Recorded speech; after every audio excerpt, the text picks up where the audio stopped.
there.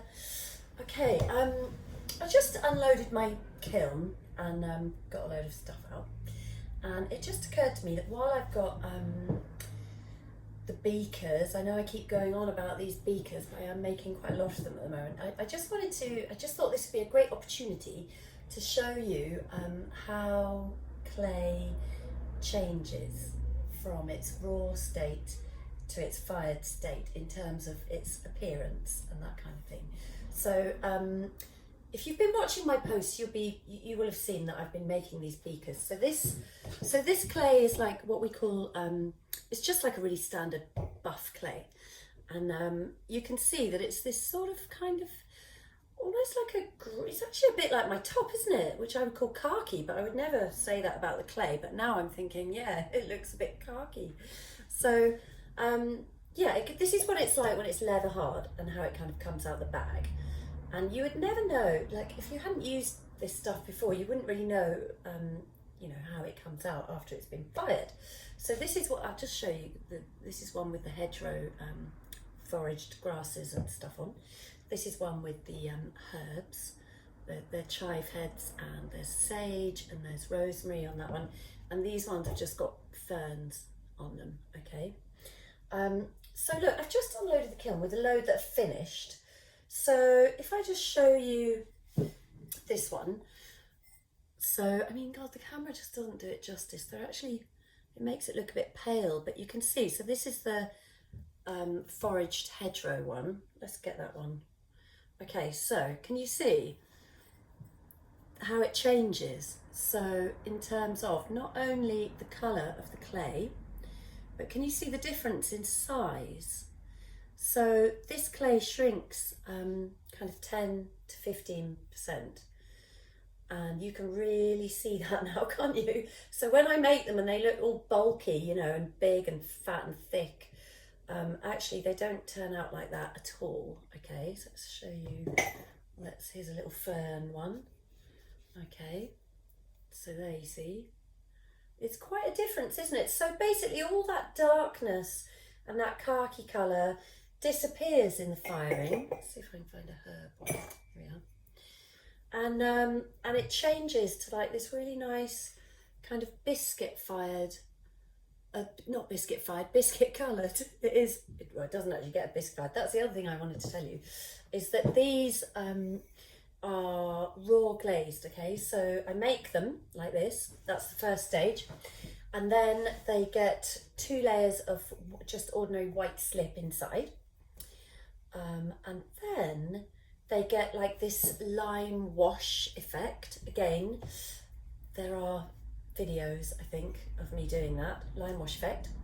And then I put the glaze, 2 layers of brush on transparent glaze directly on top of all the slip. And I just bring it down past the slip so that it's just touching the clay body. And that's where you get this little kind of dark line. It's where the glaze is coming down onto the body and reacting with the clay body. And what else was I was actually gonna just show you, I wanted to show you, oh yeah, here's a good example. Here's a good example. So the other thing that glaze kind of does with clay, obviously it's like a layer of glass, yeah? But it also does this nice thing. So it changes, obviously it changes the colour of the body, as you can see here. But also, I don't know if you can see around the lip, I don't know if you can see, there's like some little speckles of kind of darkness coming out. Can you see? There's like some little sort of speckling. And it seems to kind of reveal the little particles of iron that are within the clay body. And I really like how that happens and how glaze kind of does that, you know. So it's all these little subtleties, you know, all the little subtleties of the piece that is what I end up kind of looking for and admiring, I guess. You know, I love where the glaze meets the body, where you get this dark line, but also like just below where the glaze is, you know, the clay just darkens just a little bit and toasts up a bit really nicely. Yeah, and yeah, so this is what it's like. Yeah, so that's basically the difference. I wanted to just show you the difference in the colour of the bodies. I mean, and the size and the shrinkage as well. I mean, it's incredible. And the other thing I just wanted to quickly show you.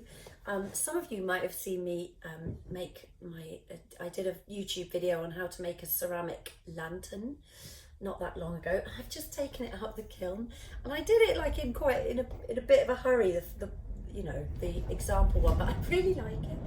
So I just wanted to show you. And this is what is this? Oh yeah, this is just the same buff clay. That's sort of, you know, buff colour, exactly the same clay as this. And there's the lantern. So what I did is I just put a layer of white slip onto the buff, and then I just raw glazed it. And then the green is just some what is it? It's copper oxide that I just sort of dribbled down it. And I don't know, I think it's really fun. I thought it might break in the kiln because it was all quite fragile around here, and I thought, bloody hell, that might not survive, you know. I was kind of expecting it to crack, to be honest. But hey ho, it's worked. And tonight I'm going to put a candle in here and see what it's like. I'm quite excited about it. Anyway, there you go. That's it. I just wanted to show you a little something. Have a lovely day. Bye.